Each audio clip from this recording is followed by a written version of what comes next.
नमस्कार, मैं हूं अमित पालेत और आप देख रहे हैं प्रहार। और इस वक्त की सबसे बड़ी खबर, एक्टर सैफ अली खान पर हमले के पीछे क्या वजह थी, हमलावर घर में कैसे घुसा, वो सैफ के छोटे बेटे के पास जाने की क्यों कोशिश कर रहा था और सैफ के घर में उस आधी रात के दौरान क्या क्या हुआ था, हमला करने के बाद चाकूबाज कैसे फरार हो गया। पुलिस इसकी जांच में जुटी है और एक एक करके लोगों के बयान दर्ज कर रही है। लेकिन इस वक्त आपको बता दें कि जो ताजा अपडेट यही आ रहा है कि किस तरह से एक संदिग्ध को लाया गया इस वक्त पुलिस थाने में, बांद्रा पुलिस स्टेशन में, उससे पूछताछ चल रही है।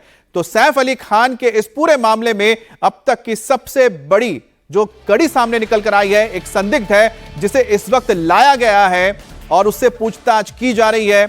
ये आप तस्वीर देख रहे हैं, ये वो संदिग्ध है जिसे इस वक्त बांद्रा पुलिस स्टेशन लाया गया है। पुलिस के तमाम आला अधिकारी मौजूद हैं, पूछताछ की जा रही है। लेकिन फिलहाल पुलिस ने साफ कर दिया कि किसी की गिरफ्तारी नहीं हुई है, सिर्फ और सिर्फ पूछताछ के चलते इस व्यक्ति को पुलिस स्टेशन में लाया गया है। लेकिन पुलिस के पास जो इस वक्त हाथ में तथ्य मौजूद है वो है ये सबसे बड़ा, उनके पास जो सबूत है सीसीटीवी का ये वीडियो जिसमें हमलावर साफ नजर आ रहा है और दूसरी तरफ वो संदिग्ध आप देख रहे हैं जिसे इस वक्त पुलिस हिरासत में रखा गया है पूछताछ के लिए।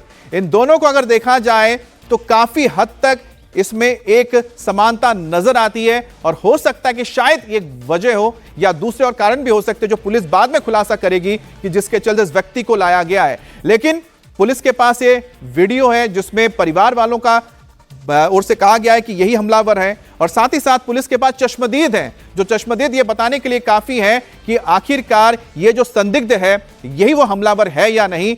ये भी पुलिस के लिए बहुत आसान रहेगा क्योंकि चश्मदीद यहां पर मौजूद है। उधर पुलिस ने हाउस हेल्प का बयान दर्ज किया जिसमें उसने साफ बताया था हमलावर ने उस रात को क्या किया था। उसने 1 करोड़ रुपए की डिमांड की थी।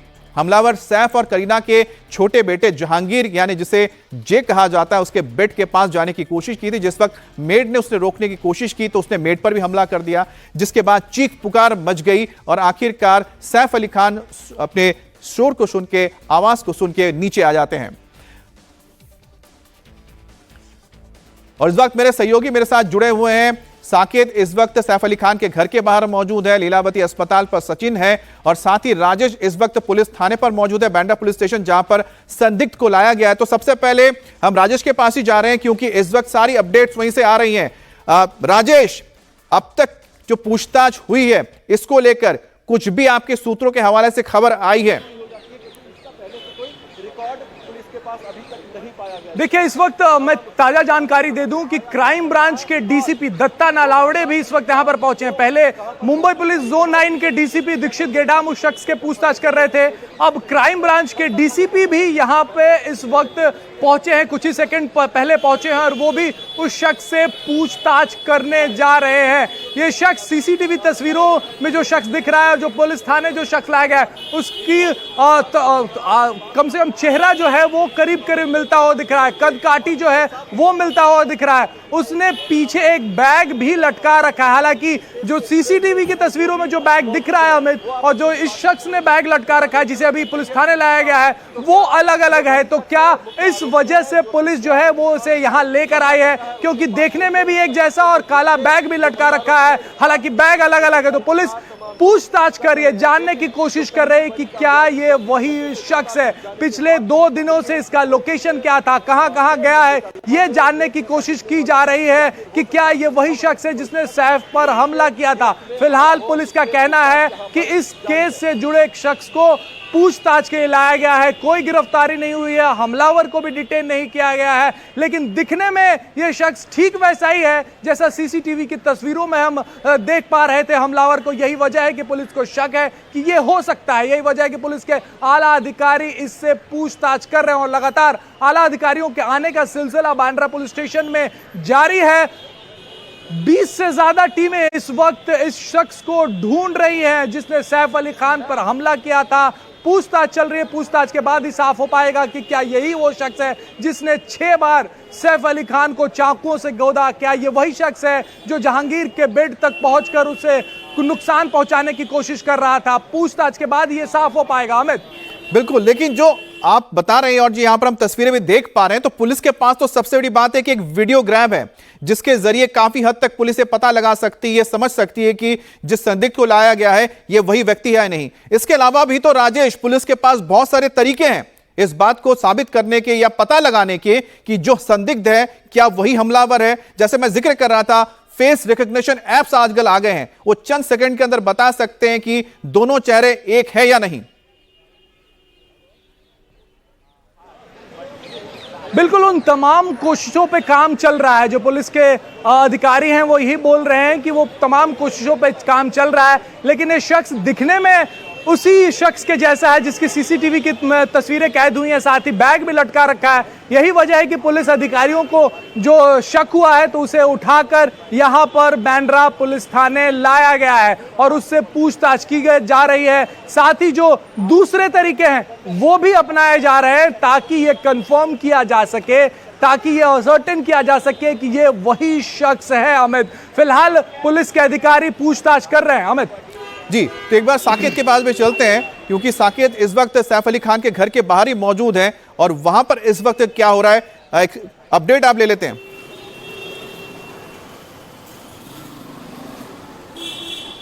अच्छा साकेत, आपके पास हम लौटेंगे, लेकिन इस वक्त अरविंद केजरीवाल प्रेस कॉन्फ्रेंस कर रहे हैं।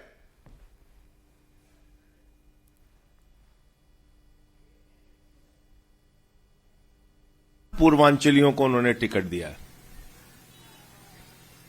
यह है पूर्वांचल समाज का अपमान जो बार बार हम कहते हैं, बांग्लादेशी कहते हैं, रोहिंग्या कहते हैं, वोट कटवाते हैं, सदन में गाली देते हैं, सड़क पे गाली देते हैं।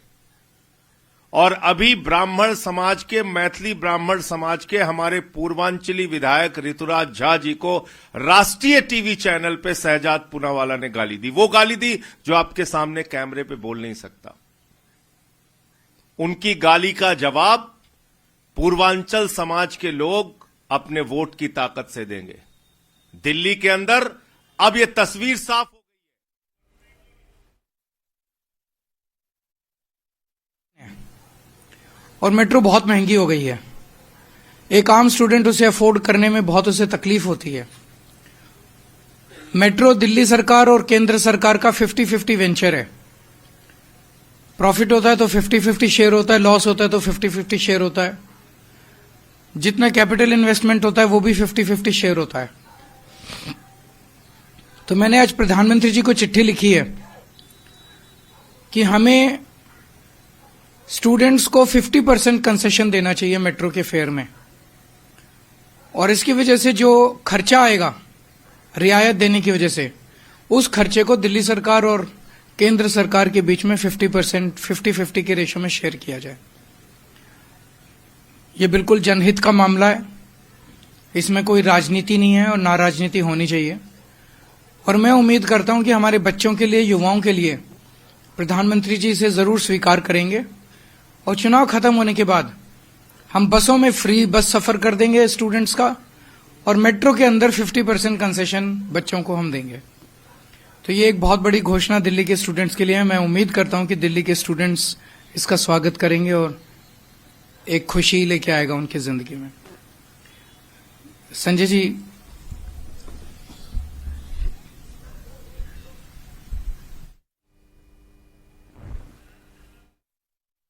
में रहने वाले लाखों पूर्वांचली भाई अपनी वोट की ताकत से देंगे।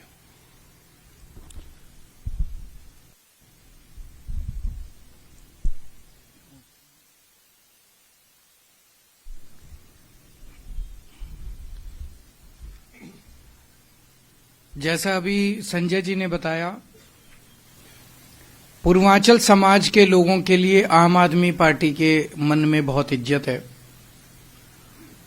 उत्तर प्रदेश और बिहार से आने वाले हमारे पूर्वांचल समाज के भाई दिल्ली आते हैं, या तो पढ़ने के लिए आते हैं, नौकरी की तलाश में, रोजगार की तलाश में आते हैं, और धीरे धीरे इतने सालों से रह रहे हैं कि फिर वो दिल्ली को अपना घर बना लेते हैं।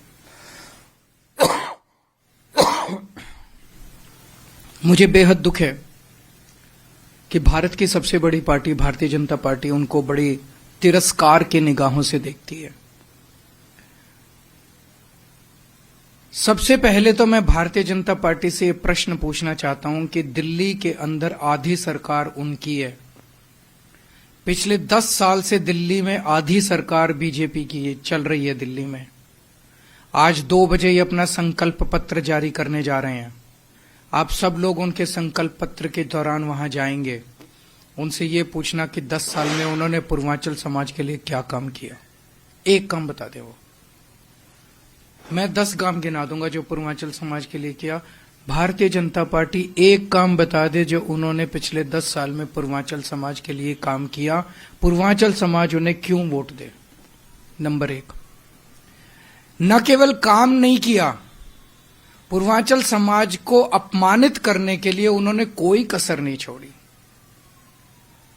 अभी जैसा इन्होंने बताया कि पूर्वांचल समाज के हमारे एक भाई ऋतुराज झा, उसको जिस तरह से इतनी भद्दी और इतनी गंदी गाली दी उन्होंने टीवी चैनल के ऊपर, बीजेपी के एक बड़े नेता ने TV channel, national TV channel के ऊपर, वो उनके अंदर जो तिरस्कार भरा हुआ है पूर्वांचल समाज के लिए। जब वो मैंने देखा वो क्लिप, वो देखा नहीं जाता, जब वो बोल रहे थे बीजेपी के नेता, तो ऐसे लग रहा था जैसे उनके अंदर से निकल रही है वो गाली। वो गाली ऐसा नहीं लग रहा था कि वो उस व्यक्ति को दी जा रही है, ऐसा लग रहा था जैसे उनके अंदर पूरे समाज को लेके बहुत ज्यादा तिरस्कार है।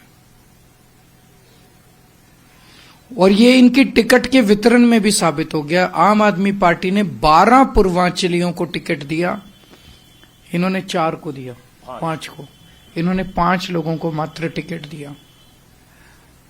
तो पूर्वांचल समाज इन्हें क्यों वोट दे। पूर्वांचल समाज का तिरस्कार करते हैं, अपमान करते हैं। तो आज 2 बजे जब आप इनके पास जाएंगे तो मुझे पता चला है आज इनका जो संकल्प पत्र आ रहा है वो एक ही लाइन का संकल्प पत्र है। जो काम दिल्ली में केजरीवाल कर रहा है हम भी वही काम करेंगे, बस इसके अलावा और कोई उनके संकल्प पत्र में नहीं है। बहुत बहुत शुक्रिया।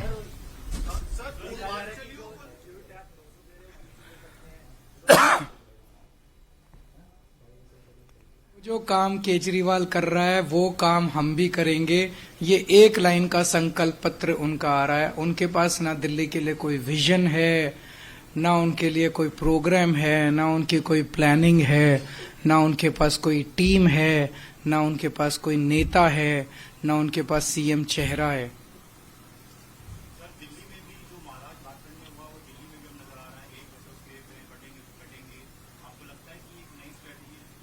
वहां भी झारखंड में तो नहीं चला ये सब, यहाँ भी नहीं चलेगा दिल्ली में। सर वो पैसा बढ़ाने की भी बात आ रही है कि आप लोगों ने 2100 रुपए महिला सम्मान की बात की है, तो बीजेपी 2500 से बढ़कर। देखिए मेरा एक बार ही आ जाए, मैं सोच रहा था वो अपना कर दें, उसके बाद मैं आपसे बात करूंगा। अभी सारी मैं बोल दूंगा तो फिर तो एक बार ही उनको अनाउंस कर लेने दीजिए। आप अभी हर काम का तो विरोध किया उन्होंने।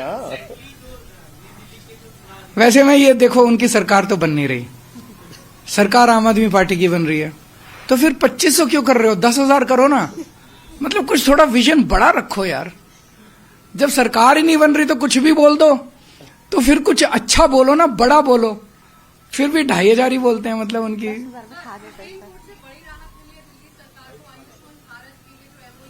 तो मुझे खुशी है कि सुप्रीम कोर्ट ने भी मोहर लगा दी है कि वो फर्जी योजना है। पूरे देश के अंदर निकल के आता है आयुष्मान भारत देश का सबसे बड़ा स्कैंडल है, सबसे बड़ा स्कैम है। जिस दिन भारत के केंद्र सरकार बदलेगी और जब कई सारे घोटालों की जांच होगी तो पता चलेगा उनमें आयुष्मान भारत कितना बड़ा स्कैम है, कितना बड़ा घोटाला है। मुझे कहने की जरूरत नहीं है।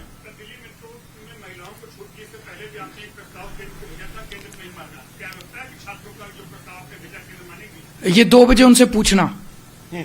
भाई केजरीवाल कह रहा है कि छात्रों का किराया आधा होना चाहिए, क्या उनको मंजूर है?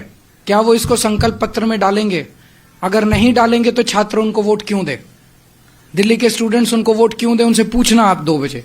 मैं आपको क्वेश्चंस दे रहा हूं, लिख लीजिए आप लोग। Thank you. तो यहां पर अरविंद केजरीवाल ने ऐलान किया है कि अगर उनकी सरकार बनती है तो वो 50% छूट देने जा रहे हैं छात्रों को। उसके लिए वो लेटर भी उन्होंने लिखा है पीएम को यानी प्रधानमंत्री को, और साथ ही उन्होंने कहा है कि वो बसों में जो स्टूडेंट्स हैं उनके लिए सवारी यानी कि उनके लिए जो ट्रैवल होगा, यात्रा फ्री कर दी जाएगी।